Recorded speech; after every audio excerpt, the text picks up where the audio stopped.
The more that we explore making adventurous music with pedals, the more we notice a pattern that you disconnect from playing in the moment when you have to stop making music in order to adjust pedal controls. We've gone down the MIDI controlled route with MIDI controllers for the higher end pedals that support it. Tried adding individual expression pedals for every pedal that had that feature, but it's still not the same as having the controls on hand. Expression pedals need to be manually assigned to specific parameters and then are effectively fixed to those parameters while you're playing. In order to change that association, you need to stop playing and configure them a different way. And in the case of having multiple expression pedals that control numerous effects, the truth is you can only adjust one expression pedal at a time. You've got to stay standing on that one foot after all. Having the freedom to control all aspects of a pedal, however, to have everything there on the instrument itself to experiment with in the moment, that's a sea change. The first pedal integration we finished made us realize what a game changer the idea was, and is what really drew us towards running Betty's FX full time. But you know, the further down the traditional pedal board rabbit hole you go, the more you see additional creative limitations. One big one is around signal routing. The traditional method for connecting multiple pedals together is in series. One pedal feeds into the next in a long chain. It's basically how everyone is introduced to the craft, as it's the simplest and fastest way to connect pedals together with the least amount of cabling. It's been the norm for a long time. A consensus of sorts has emerged over the years on how to choose the order that pedals get connected in, as each effect significantly impacts the following ones when they're all on simultaneously. Popular combinations of effects, and the order in which they are connected, have become the shared sonic palette for guitar sounds that all musicians have come to understand. We've been hearing these combinations on recordings for ages. It's the thread that binds us all. One might argue, though, it's also the reason for a lot of the sameness in the guitar sounds we hear today. So, our philosophy at Betty's FX is to open up as many sonic possibilities as we can, for the pedals themselves, for you the player, and for the engineers working with you in the studio and on the stage. Our goal is to create legendary instruments that deliver uncomparable sounds and experiences. One strategy we implement is adding in not just series, but parallel wiring for in-body effects. This gives you the ability to have multiple pedals running simultaneously, but separate from one another, each having their own dedicated quarter-inch outputs, alongside a separate quarter-inch dry output direct from the guitar's pickups.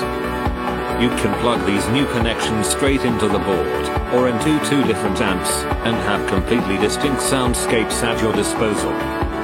From creating amazing stereo pictures, to using loopers that react to only specific aspects of your sound, to recording a dry guitar signal suitable for reamping later on, while also tracking separately through your in-body effects, we truly open up new possibilities of what you're able to create with your instrument. Now clearly series wiring can yield phenomenal sounds. Personally, we're lifelong fans of reverb going into fuzz, delay going into overdrive, delay trails being filtered, etc.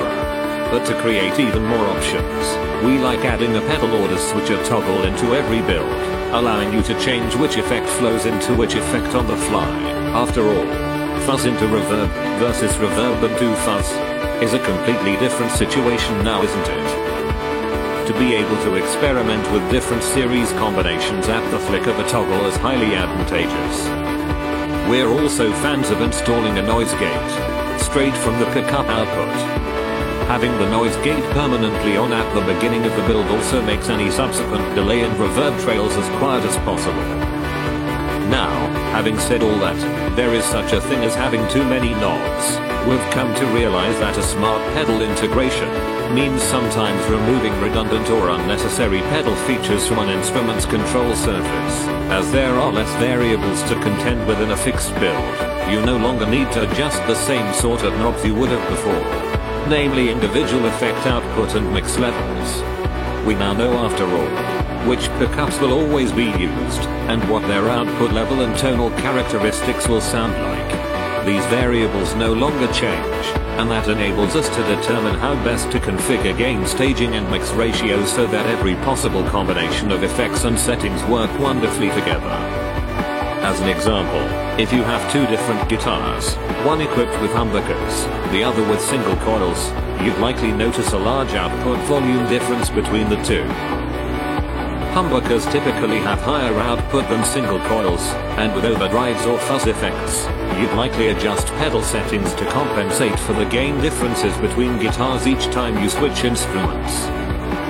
Time-based effects like reverb and delay are also famously sensitive in terms of how you set the mix blend amount, and would need the mix level adjusted depending on which instrument you have plugged in. The louder the input signal, the more the mix needs to be changed in order to find that perfect sweet spot between dry and wet. There's also real headroom characteristics inherent to each pedal. Some can be pushed with a hot signal and not break up, while others are more delicate and react poorly, or awesomely, when their headroom is clipped. Depending on the instrument you plug in, the order of pedals and their gain settings may need to be adjusted. The list goes on and on.